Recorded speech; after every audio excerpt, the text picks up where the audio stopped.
This video is powered by the pros at Pascal Air Plumbing and Electric. Arkansas owned, Arkansas operated.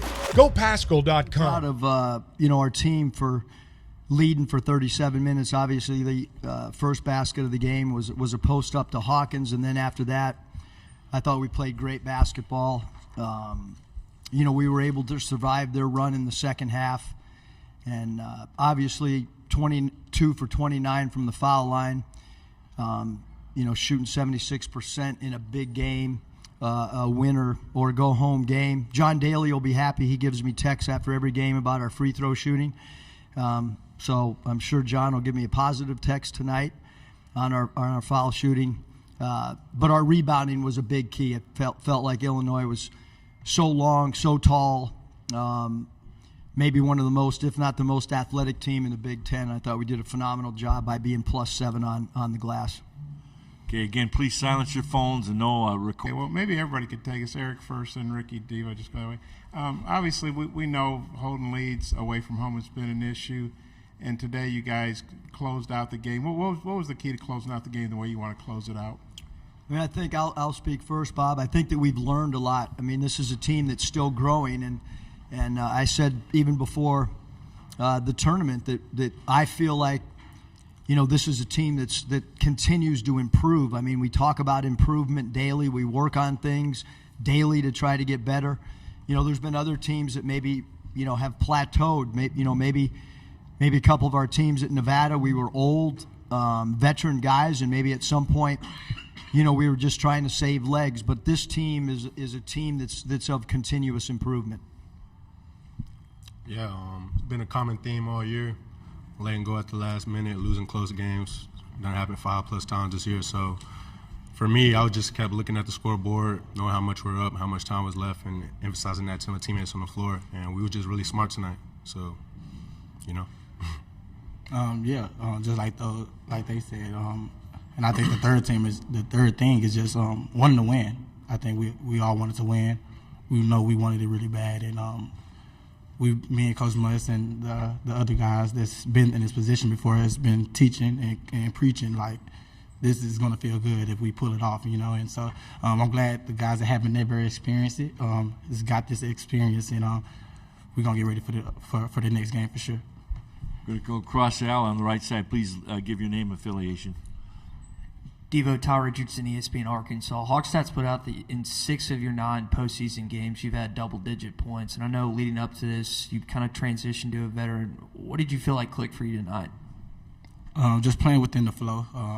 Our team as a whole, we start, I guess you could say, pushing the tempo, starting with our defense. And so I think our defense got it started in the team. I think we held it strong, and we did what we needed to do on the offensive end, which is executing and getting downhill and executing our free throws. And with that being said, I think the entire team did really good, emphasizing the game and managing the game. On the aisle. This is for Eric and Ricky. Maybe you guys could both say what you thought of Devo's play. And, of course, Eric, like Ty just said, Devo's been really good for you in these postseason games. What do you think's been the key to that? He's got great mental toughness, and I think that he knows that I really believe in him, really trust in him, whether he's on the ball, whether he's off the ball, and certainly the defensive assignment that he gets assigned to on a nightly basis. So there's often times where there's just a connection and a belief that he's going to come up in big moments. And certainly tonight was another one that he was able to do that for us with his scoring and let's face it, his defense as well. He was phenomenal defensively again. Just the experience of being in the NCAA Tournament, I'm pretty sure he's been in a tournament since he's been at Arkansas. So I know he's played big games before and made big shots. So it's really nothing new to him. I feel like experience in the NCAA Tournament, those experienced teams win if you look back at it. So he's been here before, so he had a real good game tonight. We needed those points and the defense, of course. You guys held Illinois down pretty good shooting-wise, turned them over a lot. What was working for the defense today? Well, we just felt with their size that if we didn't put pressure and pick up, 3/4 court, that we were doing ourselves a disservice. Shannon is a player that's one of the hardest covers in college basketball because of his versatility. He's a great scorer, and we just felt like if we could, somehow try to speed them up a little bit, that it might be to our advantage. And I do think that the 17 turnovers that were caused in the 12 steals was maybe as crucial as any stat that you look at once the final buzzer happened. We're going to go on my left side. Okay. Go ahead, sir. Steve Greenberg from the Chicago Sun-Times. This is for anybody, but I suppose mainly for you, Eric. I think Coleman Hawkins, I think, took Devo down into the post to start the scoring, and then didn't see it again. Were you surprised that? And was that something? You mentioned their size. He's their tallest guy who plays. Yeah, I mean, he's certainly a really good player. Coleman is, and that was I think that was kind of maybe off the jump ball. That we were a little bit.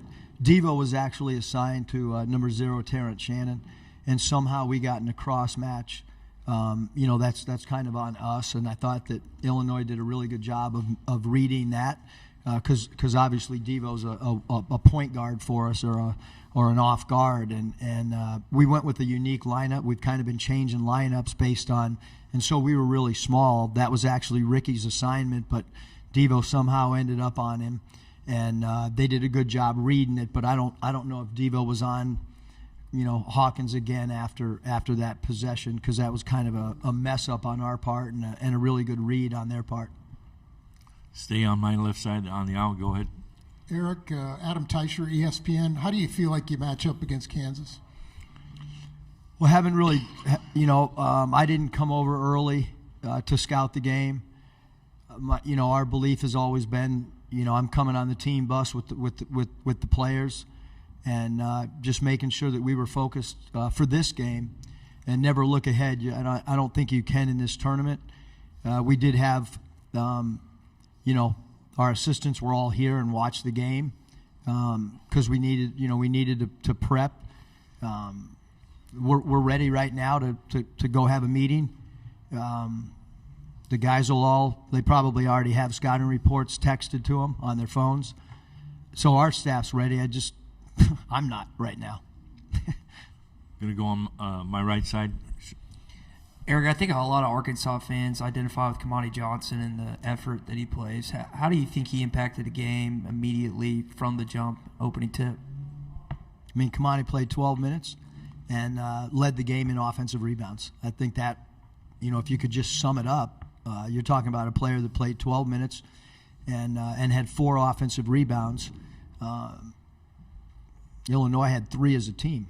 So defensive rebounding was really important, but Kamani's aggressiveness, and that's why he got the start tonight, is NCAA experience. This was our first game. Now all the guys that checked into the game, they all now have experience. So I don't know what we'll do against Kansas until we start diving in and really look at matchups and so on and so forth. But I thought Kamani did a phenomenal job for us setting the tone early on the offensive glass, and I thought he gives us a physicality obviously as well. We have less than 4 minutes in this press conference. Will Kennedy, Des Moines Register. Ricky and Devo, you had that 15-point lead, sort of whittled down to 5 with about 2.5 minutes left. I don't think you scored in about 3 minutes. What was sort of the vibe in that huddle before you came out and sort of extended that lead and ran away with it? Start with Ricky first.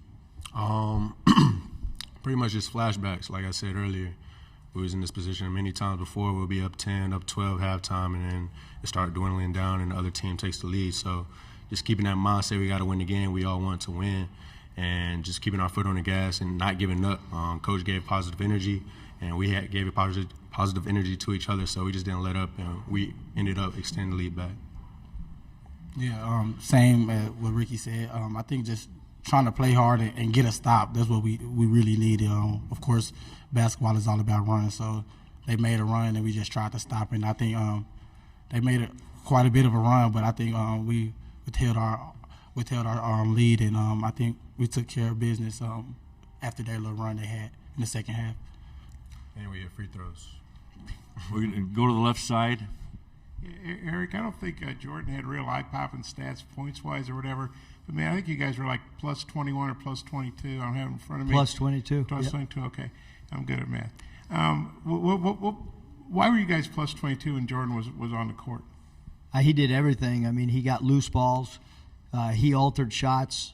He ran the floor hard, both offensively and defensively. He gave great support defense to his teammates. I thought he put great heat on the ball, great pressure on the ball. He rushed the quarterback.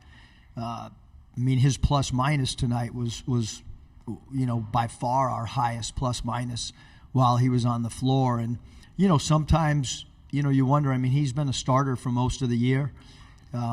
We brought him off the bench tonight. I thought he was phenomenal. We wanted Ricky to start to get him going, and I thought it helped Ricky a lot too because we needed his offense and his attacking of the rim early in the game. Time for one more question in the back row. I'm really hoping this wasn't asked because I walked in a little late. Eric Olson of the AP. You guys, what was going through your mind, given this team's history, when I think Walsh made a steal of the cross-court pass, and then you had the missed dunk there that might have been the knockout punch, possibly. I guess obviously you were rather animated. What was going through your mind at that point? Well, there was a point, where you want to make sure you get a shot on goal, and Ricky's made some spectacular dunks for us, and I think you're right, Eric, that would have put an end to it probably. For whatever, I don't know, other than the fact that I kind of allow our team to do that type of stuff. I've never told them not to throw lobs, and I just felt at that time we maybe could have milked the clock on that particular possession. But, hey, you give a team offensive freedom and you're very demanding defensively, and that's kind of the philosophy that we've always had is allow these guys maybe to have a little bit more fun or a little bit more freedom offensively, but do exactly as we talk about from a scouting standpoint defensively. So I guess I got to kind of live with some of that stuff, and